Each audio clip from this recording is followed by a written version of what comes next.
கர்த்தர் அதிசயங்களை செய்கிறார். ஊழியங்கள் வழங்கும் ஜீவ வார்த்தை. இந்த நாளிலும் கர்த்தருடைய ஊழியக்காரன் உங்கள் அனைவரையும் வாழ்த்துகிறேன், வரவேற்கிறேன். இயேசுப்பா நல்லவர். முதலாவது பிறந்த நாளை காண்கிற உங்களை கர்த்தர் ஆசீர்வதிக்கும்படி வாழ்த்துகிறேன். அவர் ஆசீர்வதிப்பார். திருமண நாளை காண்கிற குடும்பங்களை வாழ்த்துகிறேன். நீங்கள் ஆசீர்வாதமாக இருப்பீர்கள். கலங்கி நிற்காதுங்க யாருமே. கண்ணீர் அவர் துடைப்பார். ஏசப்பட்ட வந்துடுங்க, அவரை ஏற்றுக்கொள்ளுங்க. அவர் பெரிய காரியங்களை செய்வார். பயப்படாதீங்க. இன்றைய ஜீவத்துக்கான வசனத்தை கேட்போமா? 1 நாளாகமும் 21வது அதிகாரம் 26வது வசனம். 1 நாளாகவும் 21, 26.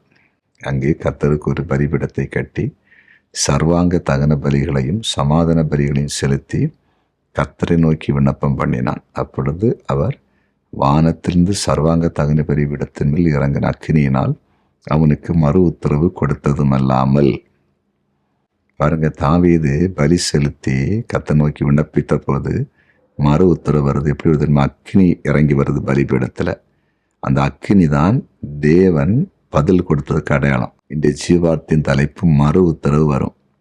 அப்போ தாவீது ஜெபித்ததுக்கு, விண்ணப்பம் பண்ணதுக்கு மறு உத்தரவாக்கி பதில் வந்ததுக்கு அடையாளம் பலிபீடத்தில் அக்கினி இறங்கி வருது. உங்கள் ஜெபத்துக்கு இனி மறு உத்தரவு வரும், பதில் வரும். அடையாளங்களை பார்ப்பீங்க. அக்கினி புறப்பட்டு வருதை பார்ப்பீங்க.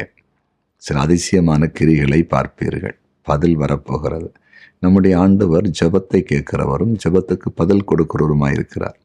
கொர்நேலியுவை பாருங்க, ஜெபம் பண்ணும்போது பதில் வருகிறது. உன் ஜெபத்தை கேட்டுட்டார் ஆண்டவர், உன் தான தர்மத்தை ஆண்டவர் ஏற்றுக்கொண்டிருக்காருன்னு பதில் வருது. பதில் கொடுக்கிற தேவன், மறு உத்தரவு கொடுக்கிற தேவன், அற்புதத்தின் தேவன்.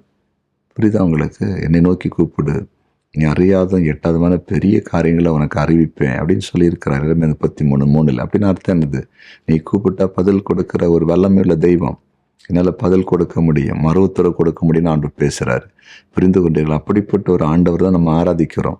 அப்படிப்பட்ட ஒரு தெய்வத்தை ஆராதிக்கிறோம். நம்முடைய ஜெபத்தை கேட்காத தெய்வமோ, பதில் பேசாத தெய்வம் அல்ல. ஜீவனுள்ள தேவன், ஜீவிக்கிறவர். புரிந்து கொண்டீர்களா? நான் மரித்தேன், ஆனாலும் இதோ சதா காலங்கள் உயிரோடு இருக்கிறான்னு சொல்லியிருக்கிறார். அந்த ஆண்டவர் தான் மகிமைப்படுத்துகிறோம். அவர் உயிரோடு இருக்கிறார். சர்வவல்லமையுள்ள தேவன். ஜெபத்திற்கு பதில் வரும். தாவீது ஜெபித்த பொழுது, விண்ணப்பித்த பொழுது அக்கினியினால் பதில் கொடுத்த தேவன், மறு உத்தரவுள்ள தேவன். இன்னும் உங்கள் ஜெபத்துக்கு பதில் கொடுக்க போகிறார். நீங்கள் எதுக்கு என்ன காரியத்தை ஜெபித்தாலும் பதில் வரும். ஆம், உண்டு, இல்லை, அல்லது இன்னும் கொஞ்சம் காலம் காத்துரு, அல்லது நான் உனக்கு இதை உடனே கொடுக்குறேன். கர்த்தர் நிச்சயமாக பேசுவார். புரிந்து கொண்டீர்களா? ஒப்பு கொடுப்போமா? விசுவாசிப்போமா? ஜெபிப்போமா? எங்கள் அன்பு ஆண்டவரே, உம்முடைய பிரசன்னத்துக்காய் ஸ்தோத்திரம், உம்முடைய கிருபைக்காய் ஸ்தோத்திரம். தாவீது விண்ணப்பித்த பொழுது, ஜெபித்த பொழுது அக்கினினால் மறு உத்தரவு கொடுத்த தெய்வமே, இதோ அடியனோடு இணைந்து ஜெபிக்கிற எல்லாரையும் கண்ணோக்கி பாரு. எங்கள் ஜெபத்துக்கு இதுவரையிலும் மறு உத்தரவு வரவில்லையே, பதில் வரவில்லை என்று யாராவது இருப்பாங்கன்னா, இனி இவர்கள் ஜெபிக்கும் போது மறு உத்தரவு நீர் கொடுக்கறத பார்க்கட்டும். சிலருடைய வாழ்க்கையில ஜெபிக்கவே முடியாமல் தடையாக இருக்கும். அந்த தடை மாறணும். ஜெப ஆவியினால் நிரப்பும், ஜெப அக்கினியில் நிரப்பும். நீர் அப்படி செய்து விட்டீர். அதற்காக ஸ்தோத்திரம். இப்பொழுதும் வியாதியஸ்தர்களுக்காய் ஜெபிக்கிறேன். சுகமாக்குங்க. சகல நோய்களை இப்போ விலகட்டும். பிசாசின் கட்டுகள் உடையட்டும். தரித்திரங்கள் மாறட்டும். செழிப்பு குடும்பங்களில் உண்டாகட்டும். வேலை கிடைக்கட்டும். வியாபாரங்கள் ஆண்டவரை ஆசீர்வாதமாக இருக்கட்டும். திருமணம் நடக்கட்டும். குழந்தை பாக்கியம் கிடைக்கட்டும் என்று ஜெபிக்கிறோம். அதே போல் ஆண்டவரை, இன்னும் இந்த நாளில் யாராவது கண்ணீரோடு, கவலையோடு, பயத்தோடு இருந்தால் அதிலிருந்து விடுதலை கொடுக்க முடியாது ஜெபிக்கிறோம். இரவு தூக்கம் வராதவருக்கு நல்ல நித்திரை ஆண்டவர் கொடுப்பீராக.